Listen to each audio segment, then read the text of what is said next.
बिस्मिल्लाहिर्रहमानिर्रहीम। अस्सलाम वालेकुम प्यारे नाज़रीन। ब्लैक चनों की रेसिपी आपसे शेयर कर रही हूँ जो बहुत ही आसान और मज़ेदार है। ये भुने हुए ब्लैक चने हैं। सर्दियों में इसको बना के खाने में बहुत मज़ा आता है। तो आसान रेसिपी है। इसके लिए आपको 2 मीडियम साइज़ टमाटर बारीक चॉप करके ऐड करनी है। 3 से 4 अनियन, इसको भी बारीक चॉप करके आप ऐड कर लें। और उसके साथ ग्रीन सब्ज़ मिर्ची जितना आप हस्ब ज़रूरत 5 से 6 या उससे भी ज़्यादा आप ऐड कर सकते हैं। तो 1 टेबलस्पून नमक, 1 टेबलस्पून सुरख मिर्च और धनिया पाउडर, सारे स्पाइसेस आपने इसमें हस्ब ज़रूरत ऐड करनी है।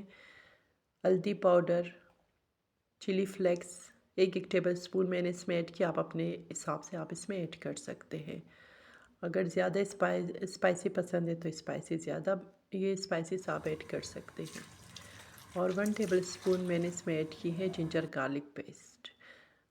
2 से 3 गिलास पानी इसमें ऐड कर ले और मीडियम फ्लेम पे 1 घंटे तक पानी खुश्क होने तक और सॉफ्ट होने तक आप इसको कुक करें। ये पानी खुश्क हो गया है तो बुनाई के लिए इसमें 6 टेबलस्पून लार्ज साइज़ ऑयल इसमें ऐड करें। और बुनाई अच्छी तरह से करनी है क्योंकि इसका असल टेस्ट बुनाई में आता है। जितनी ज़्यादा अच्छी बुनाई होगी उतना ही टेस्ट अच्छा होगा। बुनाई करते हुए इसमें आपने बड़ी इलायची 3 से 4 और दालचीनी 1 लार्ज पीस इसमें ऐड करनी है। इससे भी बहुत अच्छा टेस्ट बनता है। चाहे तो आप इसमें चाट मसाला भी ऐड कर सकते हैं।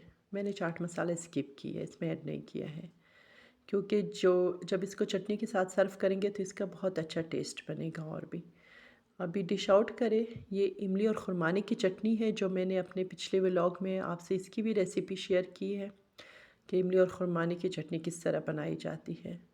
आप एक दफ़ा ट्राई करेंगे, आपको बहुत ज़्यादा अच्छा लगेगा।